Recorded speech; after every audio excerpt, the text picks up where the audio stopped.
Good morning. നമ്മൾ ഇന്ന് ചമ്മന്തിയാണ് ഉണ്ടാക്കുന്നത്, നെല്ലിക്ക ചമ്മന്തി. നമുക്ക് കറികളൊക്കെ ഉണ്ടെങ്കിൽ ശരി, ഒരു ചമ്മന്തി കൂടി ഉണ്ടെങ്കിൽ അത് വളരെ രുചികരമായിട്ട് ഭക്ഷണത്തിനും കൂടെ അനുഭവപ്പെടും. അപ്പോൾ നമുക്ക് എളുപ്പത്തിൽ തയ്യാറാക്കുന്ന നെല്ലിക്ക ചമ്മന്തിയാണ് ഇന്ന് ഉണ്ടാക്കുന്നത്.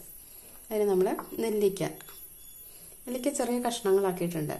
അല്ലെങ്കിൽ ചിലപ്പോൾ അതിങ്ങനെ മിക്സിയിലിട്ടുണ്ടെങ്കിൽ ഉരുണ്ടുകൊണ്ടിരിക്കും, നേരെ അറിയില്ല. പിന്നെ നമ്മൾ കാന്താരിമുളകാണ്. കാന്താരിമുളക് ഇതിലൊരു 10-12 എണ്ണമൊക്കെ ഉണ്ടാവും. ചെറുതാണ്, പക്ഷെ നല്ല എരിയുണ്ട് കേട്ടോ. പിന്നെ നാളികേരം ചിരവിയത്, പിന്നെ നല്ല കട്ട തൈരാണ്.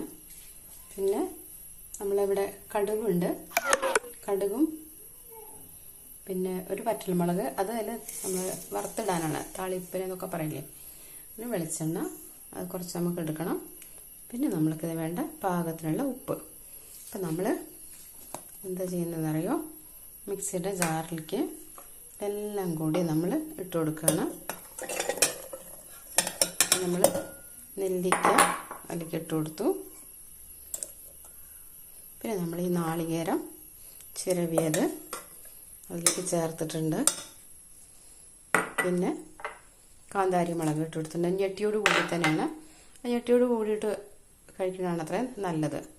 നമ്മൾ ഈ തൈര് അതിലേക്ക് ഒഴിച്ചു കൊടുത്തു.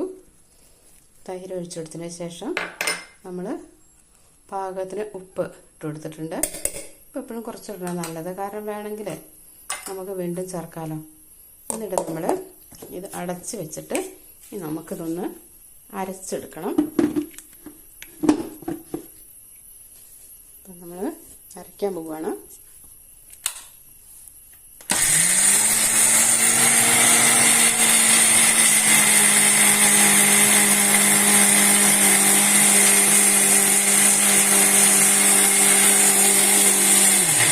ഇപ്പോൾ ഇത് അരഞ്ഞ് കിട്ടിയിട്ടുണ്ട്.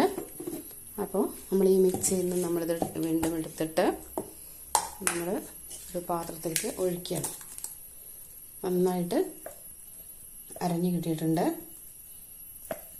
ഇനി നമുക്ക് സ്റ്റവ് കത്തിച്ചിട്ട് നമ്മൾക്ക് അതിലൊന്ന് കടുക് വറുത്തിടണം. അപ്പോൾ നമ്മൾ കുറച്ച് ഒരു തവിയിൽ തന്നെയാണ് കേട്ടോ വറുത്തിടുന്നത്. അപ്പോൾ എണ്ണയിലേക്ക് തീ പിടിക്കാതിരിക്കാൻ വേണ്ടിയിട്ട് ശ്രദ്ധിക്കണം. എന്നിട്ട് നമ്മൾ ആ എണ്ണയിലേക്ക് സ്റ്റവ് കുറച്ച് വെച്ചാൽ മതി. എണ്ണയ്ക്ക് നമ്മൾ കടുകും മുളകും കൂടി ഇടുകയാണ്. അപ്പോൾ അത് പെട്ടെന്ന് ചൂടായിട്ടുണ്ടല്ലോ, എന്നിട്ടല്ലേ നമ്മളിട്ടത്. അതുകൊണ്ടത് പെട്ടെന്ന് പൊട്ടും. കടുക് പൊട്ടിയതിന് ശേഷമാണ് നമ്മളത് ചമ്മന്തിക്ക് ഇടാൻ പാടുള്ളൂ. നമ്മൾ ചമ്മന്തി ഇവിടെ റെഡി ആയിട്ടുണ്ട്. അപ്പോൾ നമ്മൾ ഈ താളിപ്പ് ഇനി അതിലേക്ക് ചേർക്കണം. കടുക് പൊട്ടിയതിന് ശേഷം ചേർത്തിട്ട് നമ്മൾക്ക് നമ്മുടെ ചമ്മന്തി റെഡിയാവും.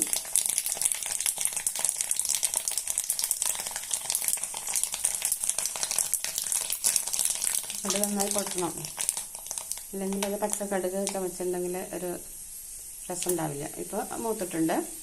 ഇനി നമ്മൾക്കത് നമ്മൾ ഈ ചമ്മന്തിക്ക് ചേർക്കുകയാണ്. അപ്പോൾ നമ്മുടെ നെല്ലിക്ക ചമ്മന്തി ഇവിടെ റെഡി ആയിട്ടുണ്ട്. നമ്മൾ ചമ്മന്തി നല്ല ഉഷാറായിട്ടുണ്ട്. നെല്ലിക്ക ചമ്മന്തി